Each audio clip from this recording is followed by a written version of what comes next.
नमस्कार दोस्तों, आप अगर घर बनवा रहे हैं तो सावधान होने की आवश्यकता है। दोस्तों आज मैं दिखाने वाला हूँ इस साइट पर जो काम किया जा रहा है। एक में दोस्तों गलती हो सकता है, यहाँ पे दो कॉलम है, दोनों कॉलम में दोस्तों कंपेयर भी करूँगा, पूरी चीज़ें बताऊँगा दोस्तों कि आपको कहाँ पे ध्यान देना चाहिए एक मकान मालिक होने के नाते। दोस्तों सबसे पहले जो फुटिंग बनाया गया है ना, आप दोस्तों इस वाले फुटिंग को, ये ना ही दोस्तों फ्लैट फुटिंग है ना ही ट्रेपोजाइडल फुटिंग है, ठीक है दोस्तों। चूँकि जो मिस्त्री बनाने का कोशिश कर रहा था ना, एक्चुअल में वो बन ही नहीं पाया, ठीक है। आप देख रहे होंगे दोस्तों यहाँ पे बिल्कुल फ्लैट एक फुटिंग दे करके ये जो ट्रेपोजाइडल एरिया जो बनाया गया है, एक तिरछा जगह दिख रहा होगा थोड़ा सा उठा हुआ, ठीक है, ये वाला जगह। तो इसको दोस्तों कितना इंच रखना है या फिर कितना इंच रखा गया है, एक बार मिस्त्री से आप अवश्य पूछ लीजिएगा, ठीक है। कि ये सिर्फ और सिर्फ कहीं से देखा हुआ कॉपी है दोस्तों, एक्चुअल में जानकारी मिस्त्री को नहीं रहने से यही होता है, ठीक है। दूसरी चीज़ दोस्तों मैं आपको बता रहा हूँ कि आपने इस वाले जो ये जो सरिया दिया हुआ है ना, इस पे तो आप ध्यान दे देते हैं कि 12 mm का है, 16 mm का है, 20 mm का, ठीक है।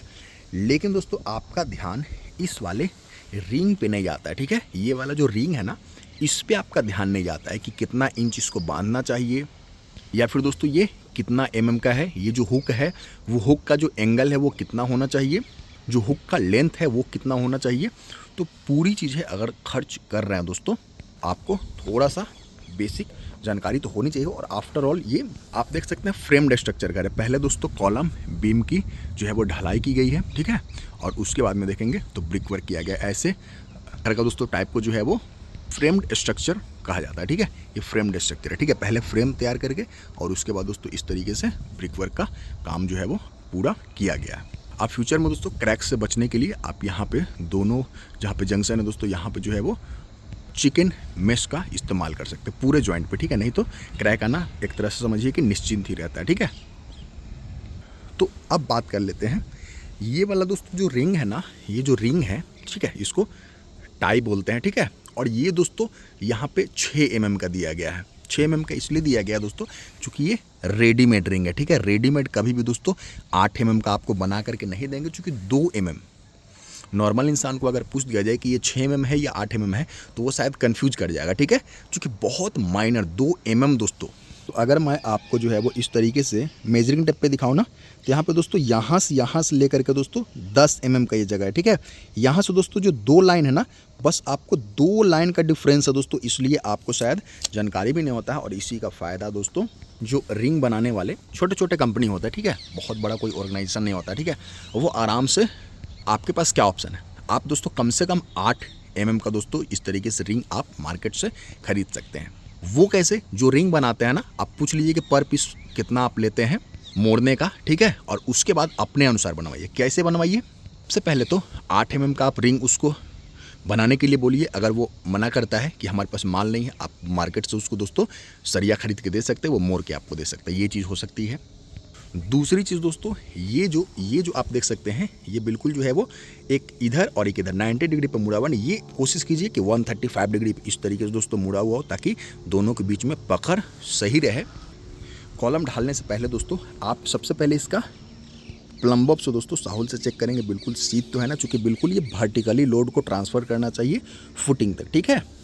उसके अलावा दोस्तों ये जो हुक है ना, ये आप देख सकते हैं, ये जो हुक है, एक दोस्तों हुक यहाँ पे है तो अगले वाले का वहाँ पे होना चाहिए, तीसरे वाले का यहाँ पर, इस तरीके से दोस्तों इसके नीचे बिल्कुल हुक मतलब सीधा नहीं होना चाहिए, ठीक है, अल्टरनेट वे में होना चाहिए, ताकि कॉलम अगर किधर भी दोस्तों झुकने की कोशिश करे तो ये हुक ही है जो कि इसका सबसे कमज़ोर पार्ट है, ठीक है। ये एक जगह एक के नीचे एक नहीं होना चाहिए, बिल्कुल ये इस तरीके से सर्कुलेट करता रहना चाहिए। दूसरी चीज़ दोस्तों कि ज़मीन के नीचे अगर शटरिंग मटेरियल की कमी होती तो लोग क्या करते हैं कि ब्रिक वर्क करके उसके बाद ढलाई करते हैं, वो सरासर गलत तरीका है दोस्तों।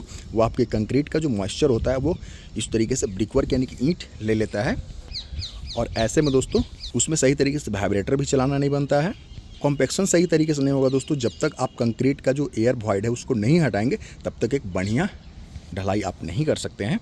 साथ ही साथ दोस्तों ये जो फिक्स है प्रॉपर तरीके से आपको लगाना है, ठीक है। अप्लाई करने से पहले दोस्तों सुनिश्चित करना है कि इसमें कवर सही तरीके से है। कवर इसको बोलते हैं कि आपका जो लोहा है दोस्तों, जो सरिया है और जो ये पटरा है ना, दोनों के बीच में जो गैप है दोस्तों, उसको हम बोलते हैं कवर, ठीक है। चूँकि इसी के बीच में दोस्तों कंक्रीट आएगा, ये बिल्कुल इसमें अगर टच रहेगा दोस्तों तो फिर क्या होगा, ढलाई के बाद में बाहर से ही आप देखेंगे दोस्तों तो आपको सरिया वगैरह देखने को मिल जाएगा, ठीक है। इसलिए कवर देना बहुत ज़्यादा ज़रूरी है। कॉलम के केस में दोस्तों ये जो है वो 40 mm का कवर आपको प्रोवाइड करने हैं।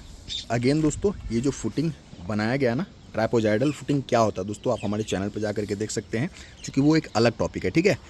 किस तरीके से फुटिंग तैयार करते हैं, ये कॉलम छोड़ दीजिए, ठीक है, वो फुटिंग है दोस्तों। और फुटिंग को तैयार करना भी अपने आप में एक कला है, चैलेंज है और एक तरीका होता है, ठीक है। हमारे चैनल पर जा करके बिल्कुल डिटेल में देख सकते हैं दोस्तों कि ये कितनी मोटी ढलाई होनी चाहिए।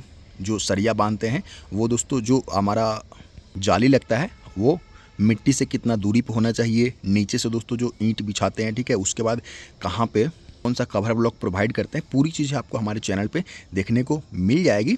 इसको ढलवाने में दोस्तों हमेशा M20 ग्रेड कंक्रीट का इस्तेमाल कीजिए, ठीक है। M20 मतलब 1 बोरी सीमेंट है तो उसमें 1.5 बोरी बालू और 3 बोरी दोस्तों गिट्टी आप मिलवा करके इसको ढलाई करवा सकते हैं।